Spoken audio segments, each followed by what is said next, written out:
to everybody. I'm really glad to be here today to share about a lot of the work we do at Saturday Art Class, very specifically through our newsletters and how we use newsletters as a very powerful tool to share about the work we do and to advocate for the need we are solving for, which is giving children and educators access to arts, visual arts in education. I've been with Saturday Art Class for over the past 2 years now, and I manage, like Aishwarya has already mentioned, oversee and manage a lot of digital communications for Saturday Art Class, which includes planning, curating, and creating content for our newsletter. My agenda for this webinar today is to take you through a lot of the aspects and a process that we have been following to be able to create effective webinars, not only to motivate our stakeholders, but also to motivate us as people who want to be proud and openly share about the work we do in as an organization in the nonprofit space. And how do we use newsletters as a way to create advocacy for our work? I would like to give a disclaimer that this approach has worked for us as an organization and for key areas that we work in. It could and could not work for you, but I think this is a great starting point for anybody who wants to, start with creating and releasing newsletters as an organization or as a personal brand. And also, if you're already in the practice of doing that, there are some overarching questions that you can always ask yourself before you are about to release or even strategize for sending out a newsletter. So there are 4 key questions that we're going to discuss about today pertaining to newsletters in the nonprofit space. And those 4 questions start with a why, a how, a why, a who, a when, and a what. So remember these 4 pointers, because that is what is going to be the crux of what I speak today, and also the approach for creating effective newsletters that motivate your stakeholders. So coming to the why, I feel that sometimes before we even begin to share a newsletter or plan for releasing an email to all our stakeholders, it's very important to understand what is the outcome we're trying to achieve from it. Are we elicit certain actions from our stakeholders? Do we want to engage with them? Or are we looking at a newsletter just a space for us to share about what we do, inform about what our organizations are doing, and build credibility for how we are creating an impact in the space? So connecting to the why for releasing a newsletter is super important, because that sets the pace and the tone for eventually who your newsletter will go to, what content your newsletter will have, and also when in the time of the year or in the time of the week, month, whichever frequency you decide, can your newsletter go, and is the apt way to send it. So the first question is, what is the outcome you want to achieve? If I have to give an example about this in the context of Saturday Art Class, say I want to send a newsletter and the outcome I want to achieve is to be able to work with more organizations in the next academic year. So naturally, my newsletter's outcome will be for me to be able to connect with people, connect with other organizations, connect with professionals in the space with whom I can get in touch with, have conversations with, and lead to a potential partnership. So that's the outcome I want. And naturally, then my content will be very specific towards me looking at expanding, looking at growing my reach, looking at working with more children and educators in the space of education, and build up on more pointers that could solidify or create a good enough ask for people to reach out to me and connect with me. So defining your outcome, defining your why for sending a newsletter is, I think, the very first question that you should answer before you send a newsletter out. Coming to the second question, which is, who should your newsletter reach? As organizations in the development sector, our communities comprise of individuals from various walks of life. We have our supporters, our funders, our volunteers, individuals from partners we've collaborated with. If you have run hiring cycles in the past, you also have individuals who've expressed their interest to work with you. You also have, because we are in the space of visual arts and education, we also have a lot of youth and artists within our network. But it is not necessary that my content in a particular newsletter would strike a chord with all of them, with every single one of them. I would be required to narrow down my community, my audience, filter it out a little bit in order for my particular newsletter to be of value to that audience. That is where we set a target audience for whenever we send out a newsletter. And the thing with audiences with respect to a newsletter, I feel is very, very essential for an organization to reflect on, is because through newsletters, we have direct control and a direct relationship with our community members and our audiences. In stark contrast to social media, where if we were to send out or put up a certain kind of content, say on Instagram or on Facebook, the possibility of our content being consumed by all our stakeholders on Instagram or Facebook is not very certain, because those platforms have already a lot of content floating around. And you never know if it would reach them, if they would read about what we are sharing.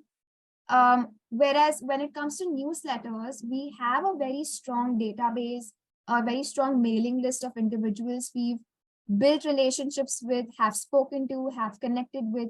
So I see newsletters as a very, very strong tool to leverage on that direct connect with your audiences, and also as a way to keep them engaged, keep them informed. And it's always a great way to cater to the interests of your audiences when you are sending out a particular newsletter. So if you are to define your target audience and your who for sending out a newsletter, not only are you showing them of the value in your content, but at the same time, and also letting them know that, A, we feel this interests you, we feel that this is valuable information for you, and hence we are sharing it. We are informing you of what we can provide. An example to this in the context of Saturday art class is when, say, for example, if I want to introduce a hiring opportunity, an opportunity for people out there to work with us, and I have a bunch of roles opened up at my organization, who do you think would be my target audience for that kind of content if I were to put it on a newsletter? If I have to think about it, it would definitely be one, all the people who have expressed their interest working with us, volunteers who've been associated with us, partner organizations who understand our work and who can vouch for our work to other individuals in the space. These are key people that you can identify that make up your target audience, for whom then whatever content you're sharing is creating value, is generating action out of your audience, and you are able to then motivate your stakeholders in a way to let them know that this is an opportunity and you want them to be part of it in some way or another. So defining your who is another very essential question that one must ask before you send out your newsletter, and even before creating it, because when you are able to define your target audience, you can craft your messaging, craft your action items in a way that caters to them. So that's about the who. Coming to when can you release your newsletters? I think for this webinar, I have gone and surfed over multiple articles out there on the internet that give very idealistic expectations about when you should release your newsletter. It is said that idealistically you should release a newsletter every week, but as organization in the space where it takes time for us to be able to gather content, for us to be able to generate content, if we want to talk about impact we are creating in the space, it takes time for us to see that impact actually be seen on the ground. So keeping all of the fast-paced environment of the space, the sector, and the slow pace of how the key areas in which we work in, is it really possible for us to release newsletters on a weekly basis?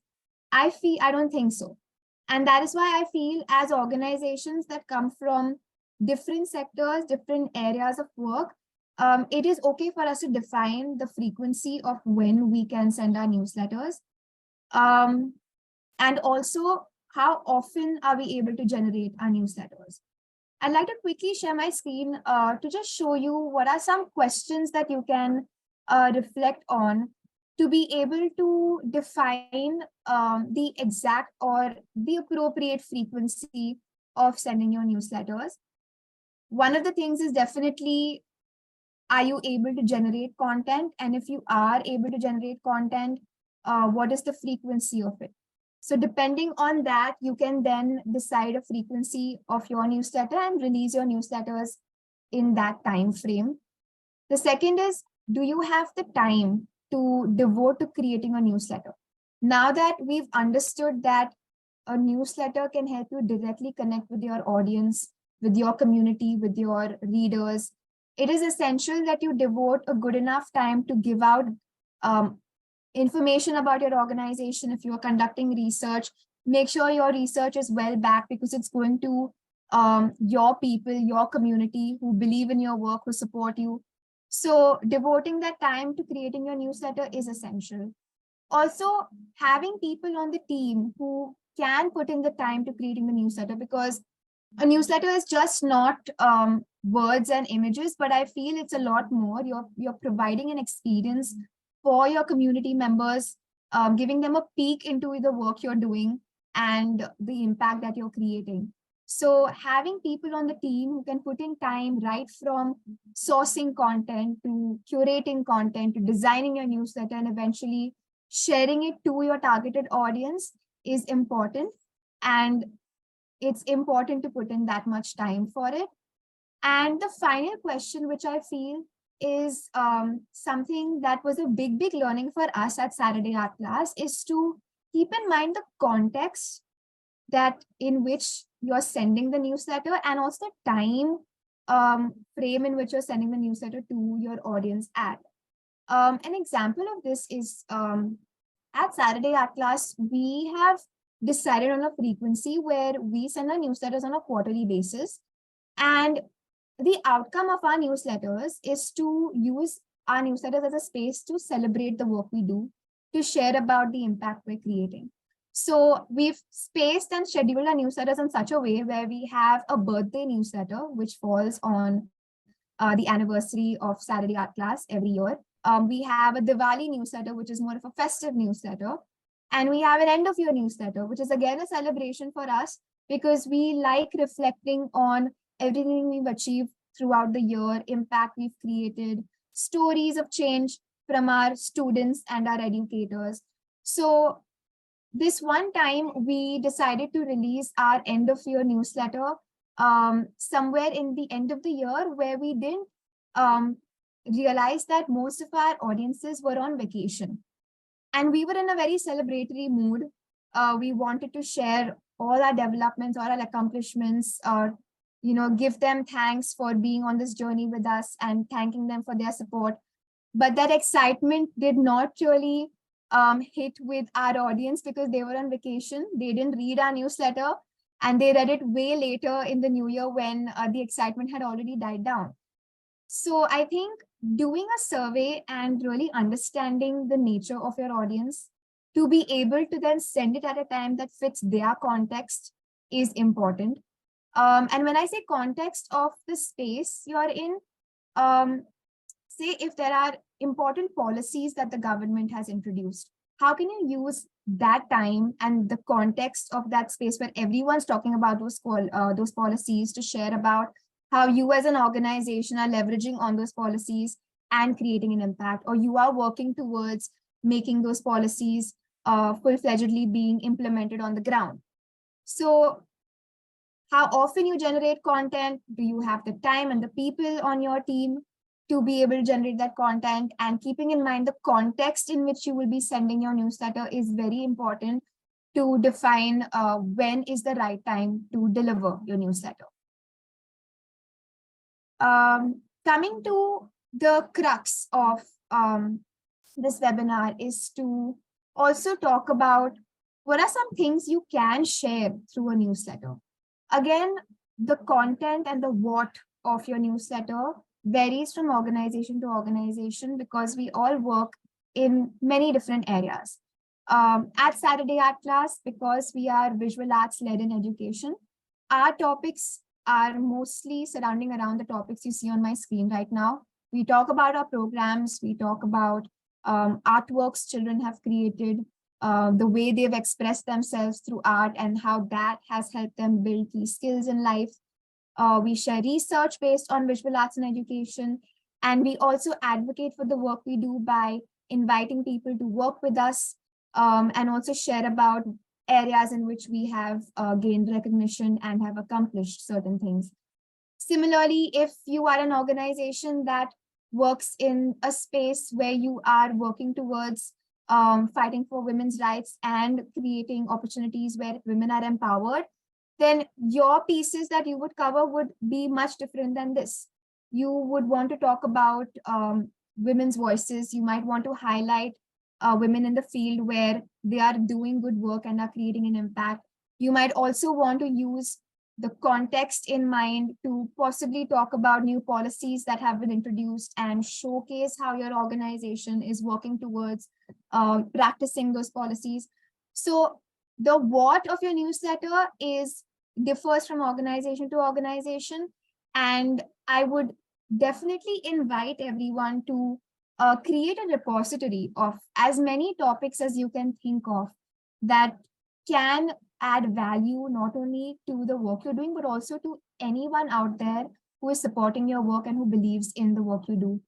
And feel free to share not only the work you do, but also any kind of resources you come across that anyone in your target audience could benefit from. So you can always also look at your newsletter as a way to just share, just engage, and get conversations and engagement rolling. Coming to, I've created a quick checklist for in terms of structure and format, and also an experience that you want to provide to your stakeholders through a newsletter. This checklist is something, again, that works for us, but these are key things in mind that you can follow to make sure that not only is your newsletter providing information, informing and educating, but you are also giving your readers an experience, a peek into the work you're doing. The first thing when it comes to structure and format is to check how concise your newsletter is. Something that we do is check if within 3 complete scrolls, is my newsletter coming to the end, or is it exceeding more than 3 complete scrolls? If it is, I feel it's too long, and I would avoid putting out that much information because, one, I don't want to overwhelm my stakeholders and my readers.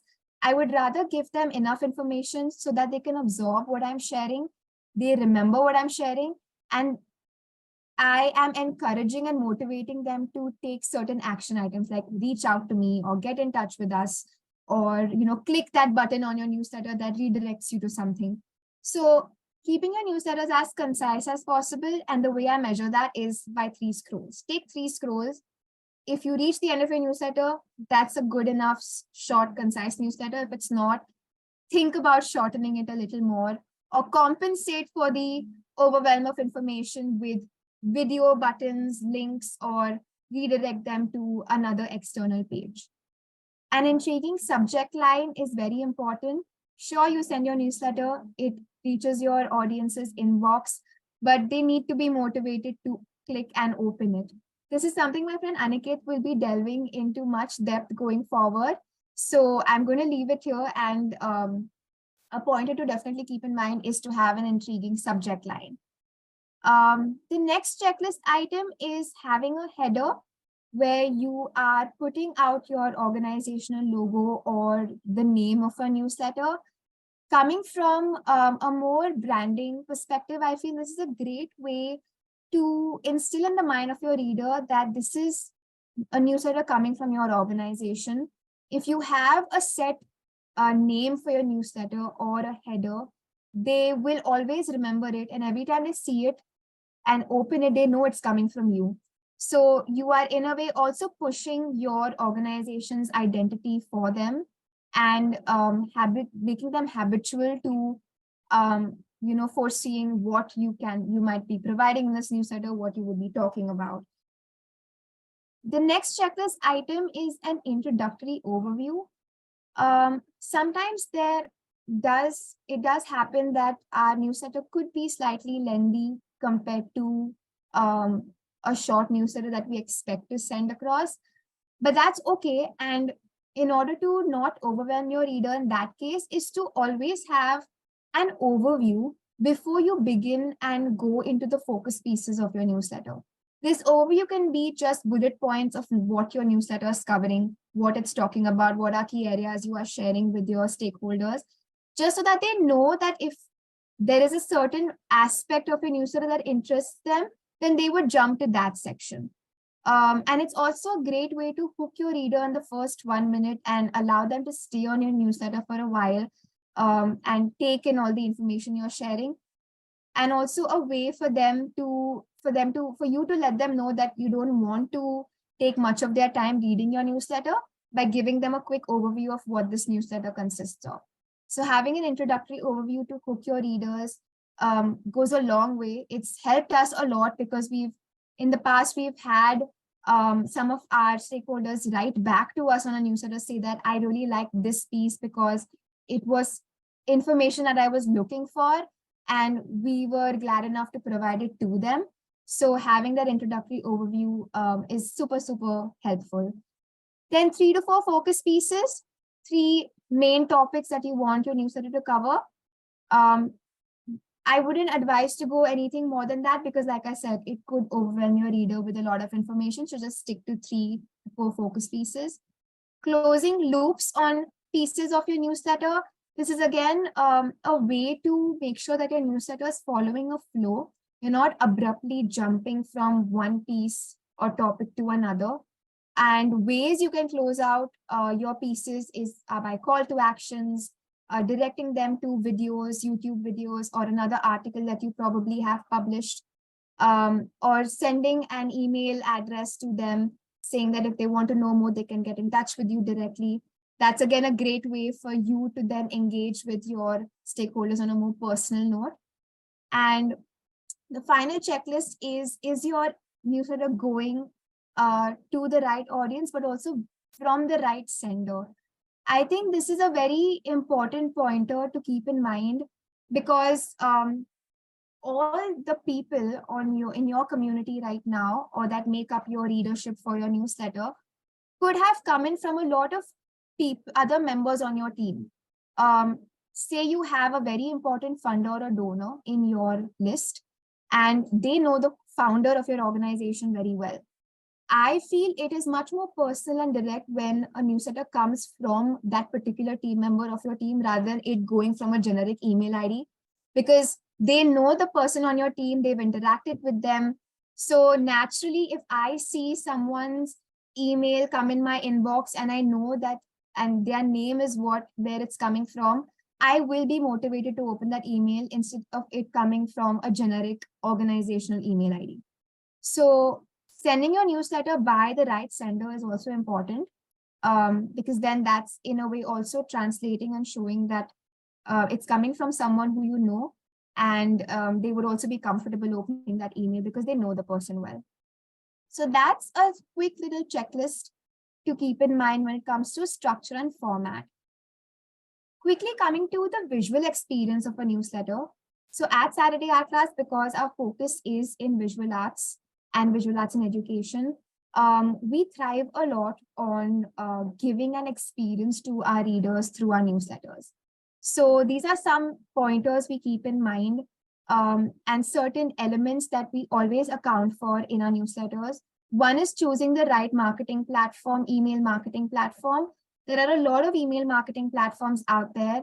And I have curated a list that I would like to share with you all after the end of this webinar about some of the best marketing platforms that are flexible for you to use, easy to learn. And if you just spend some time to understand how the platform works, you're good to go. These are also marketing platforms that help you easily import images, videos, add links. It's not very complicated to understand. There are a lot of platforms out there that take a while to learn, but there are some that I have shortlisted for you that you can get going with in no time. In terms of giving an experience to your stakeholders to a newsletter, you need to make sure that it's legible, not only on your laptop, but also your phone. Some of your stakeholders might be very used to using their phone to respond to emails and even reading newsletters. So making sure that it's legible on both devices is very, very essential. Having appropriate visuals is essential. You need to make sure that your visuals are aligning with the content and the messaging of your newsletter. Having something that does not align with the content or the content not aligning to the visuals would, in a way, sometimes tick your reader off and confuse them because they might not understand what you're trying to convey. Having hyperlinks and buttons, again, like I said, you also need to make sure that they're working. There have been times when we have mistakenly sent out newsletters where our buttons were not working, and that can come off as very unprofessional for an organization if your linkages and your hyperlinks and your buttons on a newsletter are not working. So it's very important to check that every element you add is appropriate, is working properly, and you can see it on the other end if you were to receive it as a reader. The second last pointer, which again, very important that we keep in mind, and I would definitely urge you to keep in mind, is to, in a way, create and send your newsletters with messaging, content, and visuals that evoke an emotion or an action. Like I said, we have our newsletters that are celebratory in nature. We want to celebrate the work we do, the impact we're creating, and the support we receive. So our newsletters are very colorful. They have artsy elements because it connects to the work we do. And it also has elements pertaining to if we are celebrating a certain festival. I'd like to quickly show you an example of one of our newsletters. And keeping in mind the checklist that we've gone through, let's do a small activity where I scroll through one of our newsletters and you tell me if it is hitting all of the checkpoints that we just discussed about. This is also a great way for us to see where it works, where it doesn't work, and also a great reference point if you are also looking at having celebratory emails for your organization. So this is one of our newsletters that we sent during Diwali. This is our header. This is our newsletter name. This is our logo. This is clearly stating the kind of edition our newsletter is. And I'm slowly scrolling. I will pause after scrolling through this newsletter to hear your thoughts on how did it make you feel? Did it evoke any emotions? Did it make you want to carry forward certain action items? Are you intrigued to know more? Or do you want to possibly seize the opportunity of being a part of any of this content that we've put out there? Yeah. So if I were to take 3 long scrolls, that's my newsletter. That's exactly what I was talking about when it comes to taking 3 complete scrolls and reaching the end of your newsletter. So keeping in mind the checklist I spoke about, any thoughts, any feelings, any emotions that you would like to share after looking at a newsletter like that? I know you've not spent a lot of time reading through it, but just any responses about how did it make you feel? Colorful. Everywhere art is seen, and it does make you feel that it is art that you're talking about. Great. Thank you so much, ma'am, for sharing. There's another response that says it's colorful, picture speaks the action. Great, those are the reactions I was looking for. So I was able to give you an experience in some way, if not holistically. And ma'am already shared that she came to know we're talking about art, and I scrolled through fast. So I think that's a great achievement for me and for our organization, that there's somewhere along the line that we're able to translate the work we do into our newsletter. So thank you so much. And yeah, the final point of our checklist, getting feedback. That's exactly what I did right now. I got some feedback from all of you. Yeah, that's mainly what I wanted to cover through my section of this webinar, is to reflect on the why, reflect on who you're sending it to, when is the right time to send it, and what should your newsletter comprise of. Post this webinar, Ashwarti in ConnectFor and I will be sending across a list of some resources and a toolkit for you that you can practice to be able to also curate your newsletters for your organization. But until then, I'm handing it over to Aniket. Please take it forward and from your end. Thank you. Thank you so much, Anthea. It was really insightful, and I think those checklists will really help our nonprofit organizations. Now, moving ahead, we have Aniket, who will take the second part of the webinar forward. Aniket, over to you.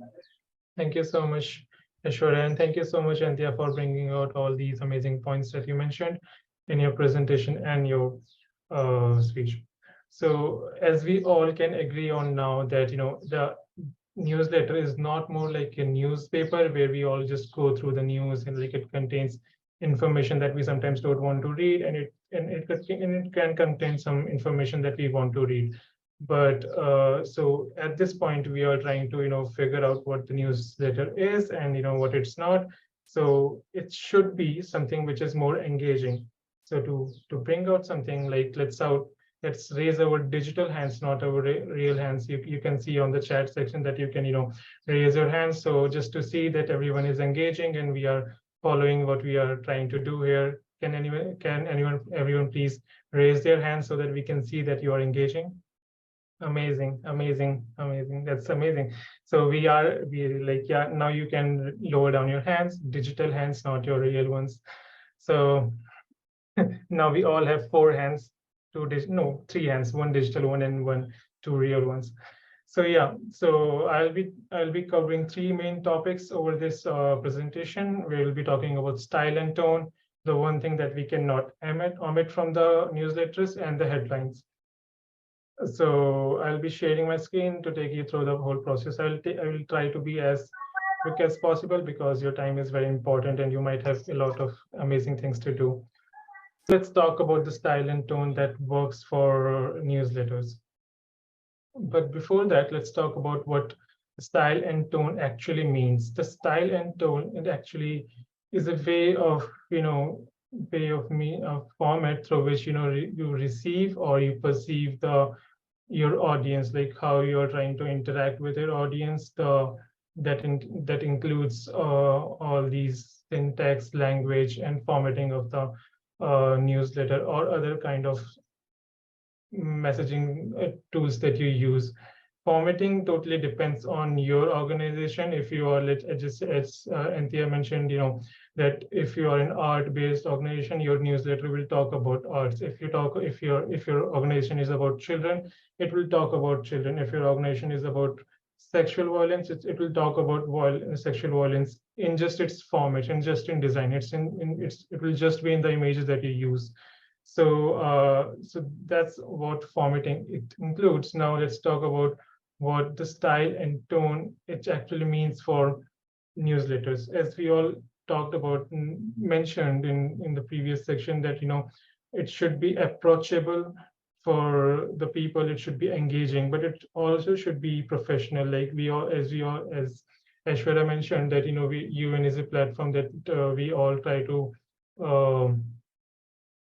come forward to, but as you might have seen in the newsletter, they are very professional. They use very less amount of words, and you might say that those are not very approachable in some sections, but but as a non-profit, we try to be very approachable, and we try to again bring out the professionalism. How do we bring out those professionalism elements to our newsletter? It's by adding our brand guidelines to the newsletter, adding our logo, the colors that we use to our social media campaigns. If we try to make it colorful, we will bring all those colors from social media platforms or other platforms to these newsletters as well. It should be engaging and accessible to its readers. So as Anthea also mentioned this, it's not just about people don't nowadays, nobody reads emails on their computers. Some of them do, but like people generally access all these digital tools on their phones. So whenever you send a test email from your email marketing tool, just check it on your phone if the images are aligned properly, if the title is going very like title is placed where you wanted it placed, and the other things as well. And yeah, as we mentioned, it should reflect the brand guidelines and what you reflect to the images that you use. If you are using vectors or like line images, then then those images should be placed in your um, even newsletters as well. And if not, if you are using roster images, it should be similar that there as well. Now let's talk about some good practices that in the style and tone section that we can focus on. The first one is be clear and precise. It is not true just for the newsletter, but for all the social media or all the digital and non-digital generic marketing tools. Our words, our graphics, all the elements that are there in the marketing campaign should give out some message. So yeah, let's now talk about some good practices that that we were talking about. So as I mentioned, in all, not in just newsletter, but in all our digital communication and normal communication modes of communication, we have to be clear and precise, maintain a consistent voice or the tone. So what does it mean? So let's just say we are talking about our achievements in a newsletter, and suddenly there should not be any abrupt topic that should like a different section that we don't want to include in our newsletter should be placed in the newsletter just because we want to do it. So all the elements that are there in the newsletter should be synchronized with the previous one, as if we are telling a story to our audience. And using a friendly approach, incorporating storytelling, avoid being too formal, and provide valuable information. These are some of the more important practices that all our communication experts agree on to provide the best newsletter for our audience. Moving ahead, the one thing that we want not to omit from our newsletters, can anyone guess it? Like you can use the chat section. Please let us know. Like you can put your message over there. What is something that you will never miss on your newsletter? Subject heading, absolutely. Some follow CTA, okay. Heading, logo, yes. These are amazing suggestions. How the work is benefiting, our contact, donation, appeal. Okay, so yeah, these are amazing follow on social media website. Okay. So yes, and we have the winner here, which is the CTA, which is called call to action. As we talked about, the newsletter should be engaging. How are you planning to make it engaging? So let's just say you sent out an email to your audience, and they went through the whole newsletter. And how will you know that they have read or they have taken the action that you want them to? So that's why we place an CTA button. It can be a button, it can be text. You can bold it, you can add italics to it, but the most favorable or most working method that we use is making it a button. So and like giving it some contrast to give it highlighted, just to highlight the CTA button for the cause. And so yeah, so they are There are a few ways in which you can, highlight the button. Moving ahead, here are some of the CTAs 1, 2, 3, 4, 5, 6. Some of them are not so much good, and some of them are. Can you please guess, or not guess? Can you please analyze like which one of these six are some good CTAs and some of them are bad? Can you please do that? Just to make it more engaging, just like our newsletters. Click here, sign up for our newsletter, read more, get your free ebook, submit, buy one, get one free. If you are selling something to our NGOs or NPOs. 2, 4, 6 are the good ones. Why? Why are these good ones and not the click here, submit, and read more are not? So as we mentioned in all our social media or digital marketing campaigns, all the wordings that we use should be specific, but click here, submit, and read more are totally vague, and they do not align with what you want your audience to do with. And it click here especially is not a very user friendly word. Let's just say your audience is a blind person and they don't know where here is, so that's why you use sign up for the newsletter in your buttons, because the narrator, the what do we say, the online narrator will be narrating the newsletter to them and it will say click here, but they don't know where the here is. So that's why we use complete sentences for the CTAs for our audience to know which where, like if they will click on that button, what will happen to that.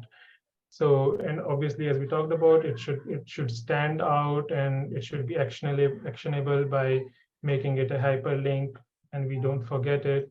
And it should also create a sense of urgency that you have to do it now. Like get your free book now, buy one get one free just now. Like, it should create an urgency because your audience will think, I will do it later on, and then they will forget about the newsletter. Now moving ahead.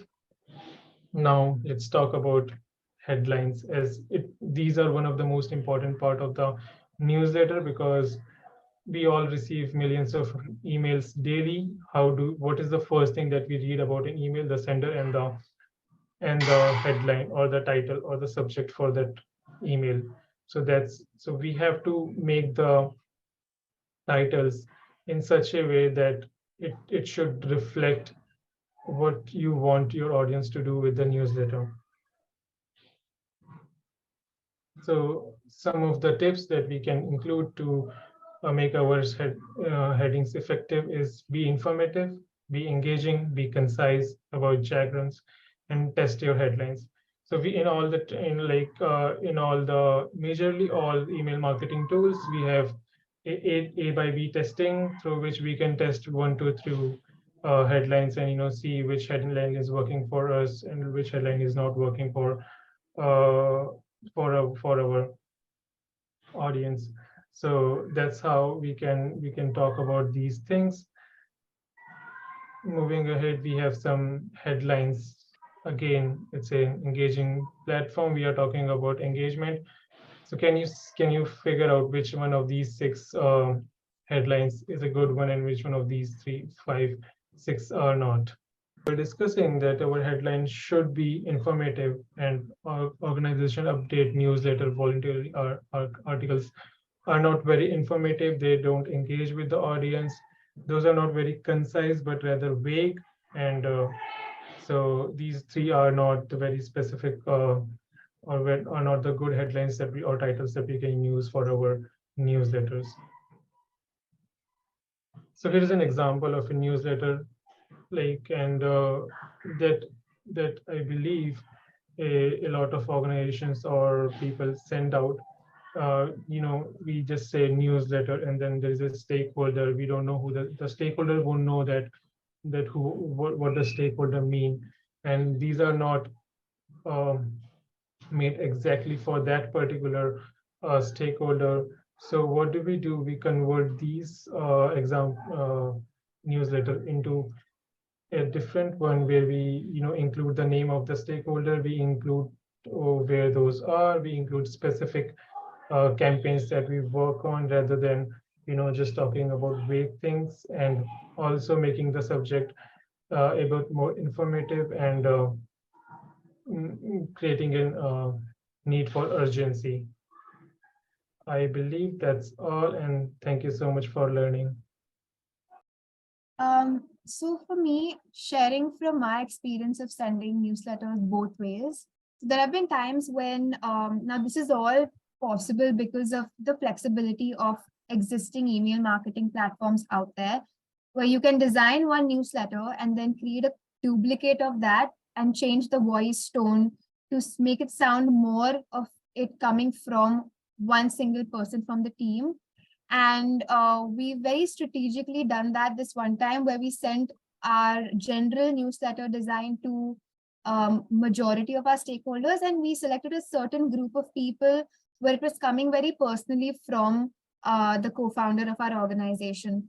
And I feel that it in a way it always works when you send a more personalized email directed to people, because then you know it's coming from a human being beyond the other screen, and it's not coming from, it doesn't look very generated, very much design and coming from, like I said, the generic email ID that most organizations send their newsletter from.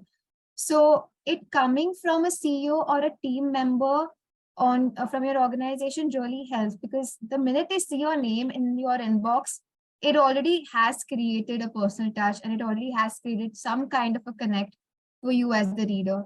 So to answer your question, it's preferred, but there are a lot of other tips and tricks where you can work around sending the same kind of content, but just tweaking it a little, but it coming from a person.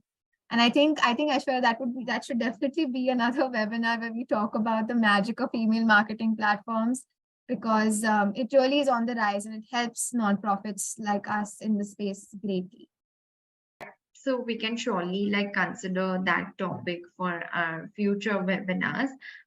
But yeah, I think that was really helpful. Like when you see like co-founder or founder's name in your inbox, it really adds value to the content or the newsletter which you have sent. And I'm really sure that it adds the credibility that it has been sent from the founder or co-founder's email address. I mean, it's not possible for all the times to do this. So, I mean, email marketing is one way, but for like those very specific stakeholder or very you would say like a long partnership stakeholders, I think you should do this because it really adds value to building the relationship. So, yeah. Coming to the next question, we have received one question where please share where websites to create newsletter. Okay, so they want to know if there are any websites where they can directly draft the newsletters. Would you like to take this up? Because I think in the context of Saturday Art Class, we use this platform called MailChimp. It's very flexible for us to use, and a lot of other organizations in the space use it as well. There are certain limitations to that platform. It's not the most budget-friendly platform, but it does do the job for you when it comes to sending a newsletter. So we use MailChimp. But like I said, I have a list of a lot of other platforms that you can consider to invest in. But yeah, I think that is something that we will send across after the end of our webinar to everybody. Absolutely. Like when I was working with various NGOs, we all used to use MailChimp because the first point regarding the MailChimp is that you can send out, to 10,000 emails for free without, having a premium accounts. So like, as we all know, in non-profit organizations or non-NGOs, money is always a problem. We always need money. So having a free tool that that can help our NGOs, and MailChimp provides the best tool for that. Like at UN we use MDirector, which is not a very good tool. Like because it's such a huge organization, we have an obligation. We want to use MailChimp, but we cannot. So that's why MailChimp is again an amazing tool where you can draft your newsletter. But I believe before going to MailChimp or any other tool, open a Word document, write down what do you want to write down, think it through, then filter it out, and then go to any email marketing tool where you can, add your images, format them, resize them, add your buttons, links, and all those things. But like writing down, as we all know, they are not interested in your design. They are not interested in the formatting, but they want to read that's the base of everything. So first of all, use a Word document, write on everything, and then you can take that from to Mailchimp or other tools, which I believe Anthea will be sharing a list at the end of the webinar. Absolutely.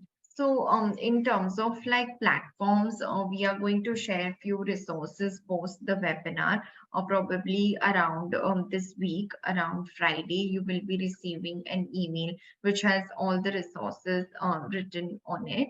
So you can have a look at it. And just in case if you have more questions related to newsletter or any of the resources, please do get in touch with us. I think for today, we would like to close the webinar here. And I would like to thank Aniket and Anthea for sharing wonderful, like knowledge and experience both. But this really helped our organization understand the basics of newsletter. I mean, 1 hour is not enough for any topic to provide like a broad understanding and knowledge on anything. But I think within this 1 hour we try to like provide maximum knowledge and areas where you can focus and grow. So I think this was a very interesting webinar, and personally it was a great learning experience for me as well. So thank you so much, Aniket and Anthea, for giving your time and sharing your expertise for this webinar. Thank you so much. And I would like to thank all our participants for coming. Thank you so much for giving your constant support. And we look forward to seeing you for the future webinars. Thank you so much. Thank you. Take care. Have a Connect great evening. also. Thank you to ConnectFor for connecting us to Anthea and Ankit. It was wonderful. Thank you so much. Thank you very much. Thank you. Thank you very everyone, for much for joining. your feedback. Thank you. Ashwara? Thank you so much, Aniket, for sharing your perspective in terms of writing newsletter. I think from today's webinar, our participants learned exactly how they can draft a newsletter, or how a picture and content is important, and what should be the placement, ideal placement for all the content that you are using on the newsletter. So I think that's something really interesting and helpful. Thank you so much for briefing on these areas, both Anthea and Aniket. So thank you for that. Now I would request our participants, if you have any specific question, you can ask it right now. We are keeping it open for our Q&A session. I remember in the beginning, we have received one question, which is more effective sending personal emails or newsletter.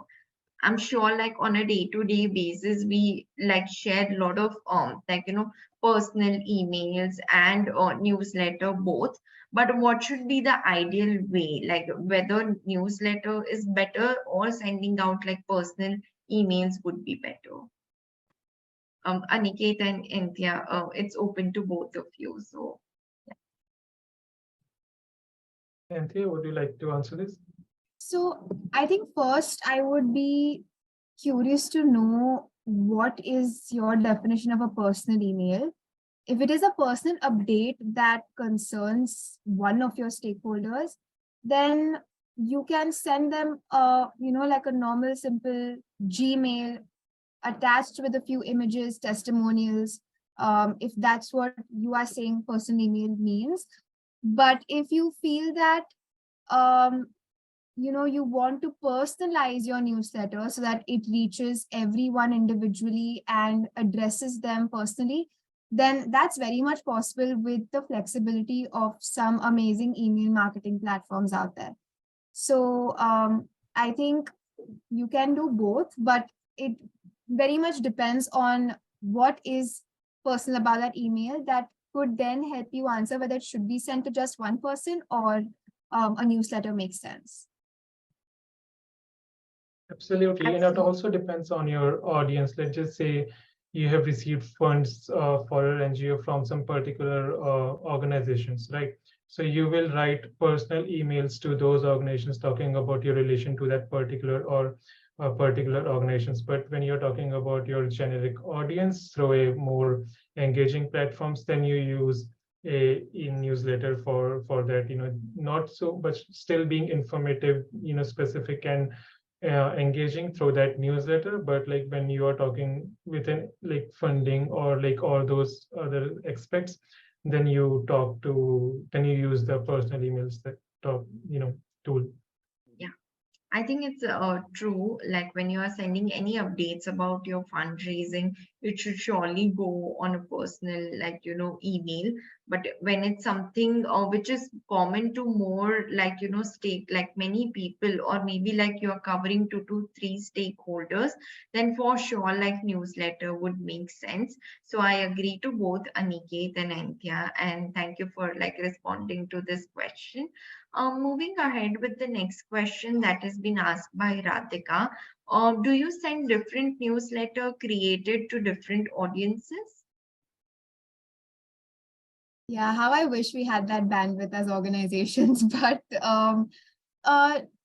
we do define our target audience and we prioritize them to receive a particular email that would be of interest to them.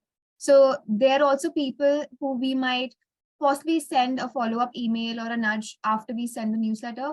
We prioritize them more compared to every other stakeholder we have, but all our newsletters go to everybody at the end of the day. So when it comes to who, it's mainly talking about the target audience, but also which are those group of people for whom this newsletter would make more sense to. So I would prioritize them a little more compared to the rest. For me, like when I used to work at an NGO and for the UN as well, let's just say we are sending an email to college students or students in general, then we don't ask them to give us funds. But when we are talking about our audience, which we gathered from a corporate event or something, then we can use the CTA. Exactly, we can keep the whole emailer or newsletter same, but we can change the CTA as per our audience. Let's just say we are sending the newsletter to students, and we can say learn more about these topics and all those things. And if you are sending this particular email to an audience which we feel have money to spend in these in our organizations, then we use the donate now for these particular cause CTA, so that you can modify your CTAs and send it to different audiences. Absolutely. Thank you so much, Aniket and Anthea, for responding to this. We have received one more very interesting question. The question is from Megha. She's asking, I've seen newsletters written in first person as well. So basically from CEO, do they work better?